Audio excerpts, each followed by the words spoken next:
दोस्तों, रेलवे का NTPC ALP ची ग्रुप डी का एग्जाम हो, उसके अंदर सेक्टर का एरिया निकालने का मतलब त्रिज्या खंड का क्षेत्रफल निकालने का सवाल आपने जरूर देखा होगा।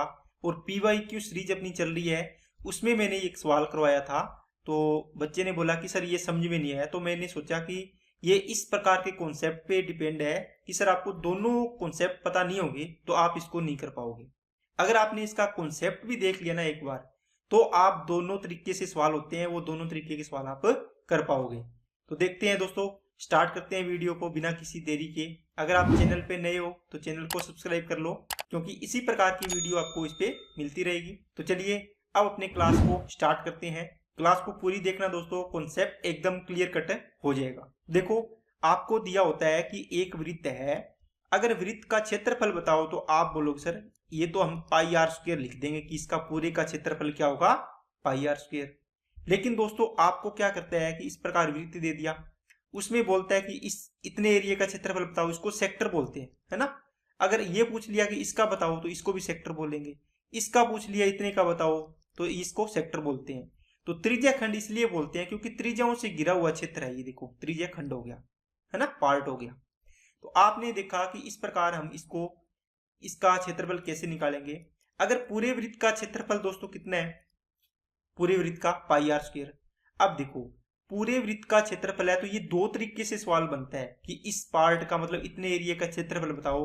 तो दोनों तरीके से कैसे बनता है, देखो इसमें एक में कोण दिया होगा जब थीटा दिया हो, इसमें कोण नहीं दिया होगा, इसमें कोण नहीं दिया होगा। इसका मतलब ये आर त्रिज्या है, ये भी आर है, ये आर है, ये भी आर है।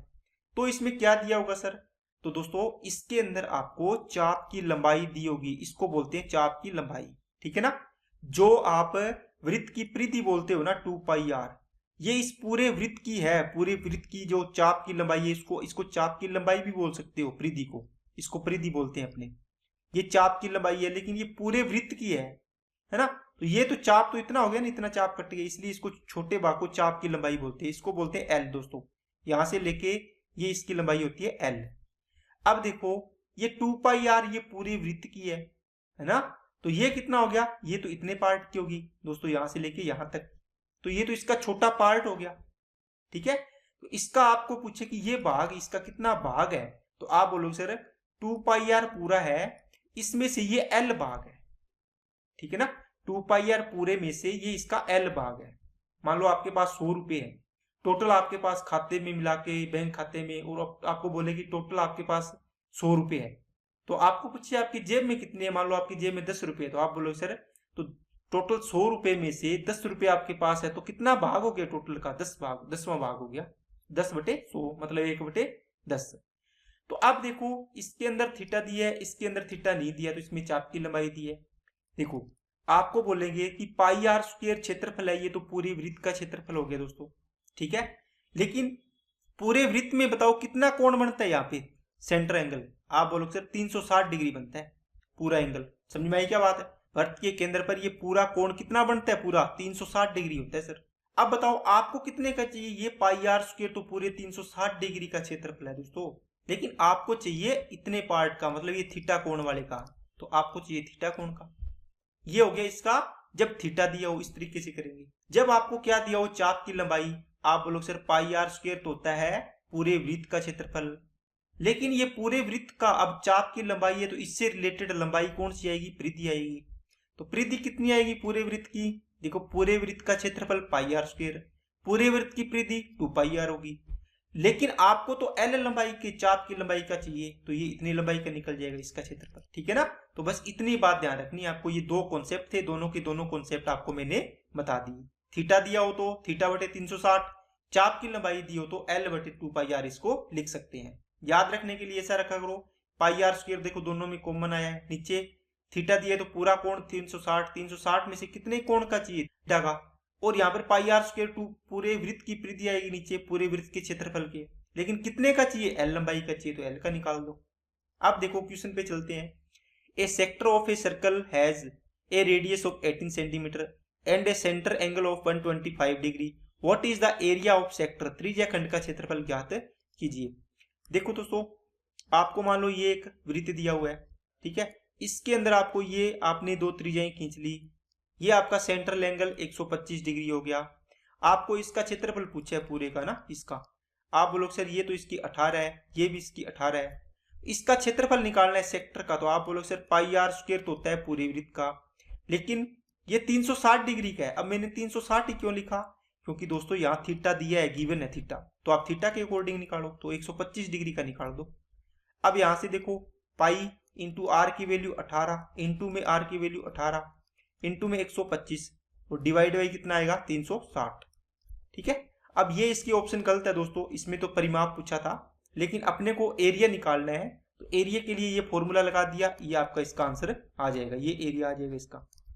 अब इसको काटा पीटी करनी है तो 18 दूना 36, ठीक है, और ये 9 आ जाएगा, ये कितना आ जाएगा 10 आ जाएगा, यहाँ से कितना आ जाएगा, ये 5 दुए 10, और ये आ जाएगा आपका 5 से काटा 25। ठीक है, इसको पाई की वैल्यू रखनी है तो रख दो 22/7।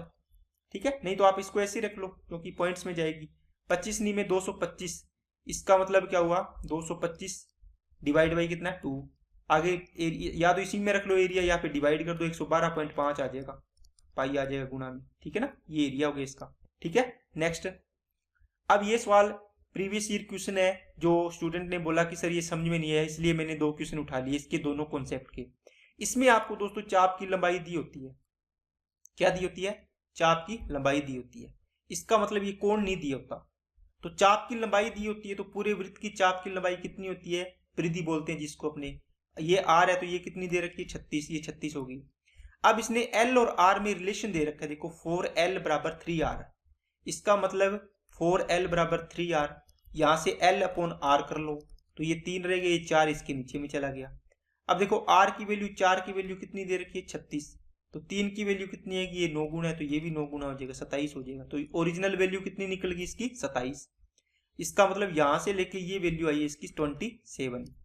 आपको एरिया निकालना है दोस्तों, क्या करोगे, ए से लिख दिया मैंने एरिया, पाई आर स्क्वायर होता है पूरे वृत्त का, अपॉन क्या आएगा, आप बोलोगे सर अब की बार तो चाप की लंबाई है तो इसका मतलब परिधि आएगी 2πr नीचे, इनटू में क्या आएगा एल आएगा चाप की लंबाई, बस वैल्यू पुट करनी है अब इसमें, या जो कटता है वो काट दिया करो पहले ही, पाई से पाई कैंसिल हो गया, एक आर से एक आर गया, या आर बचा, इसका मतलब आर इंटू एल अपॉन बचे दोस्तों 2, आर की वैल्यू कितनी है 36, एल की वैल्यू 27, अपॉन कितना आ गया 2, 2 से काट दिया 18, 18 को इससे गुणा करोगे तो 486 आपका आंसर आ जाएगा।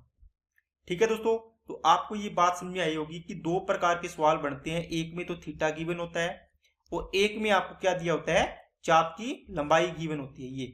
ठीक है, तो इसके नीचे 2πr आएगा और इसमें क्या आएगा थीटा अपॉन 360 डिग्री से गुणा करना है, देखो एरिया को, ये इसमें भी आएगा और ये इसमें भी आएगा। ठीक है, एरिया तो सेम है पूरे वृत्त का, लेकिन पूरे वृत्त का कितना भाग चाहिए, थीटा है तो थीटा बाई 360, अगर चाप की लंबाई है तो L/2πr। ठीक है, अब अगर आपको ये सवाल समझ में आया है तो इस क्वेश्चन का आंसर आपको कमेंट बॉक्स में कमेंट करना है दोस्तों।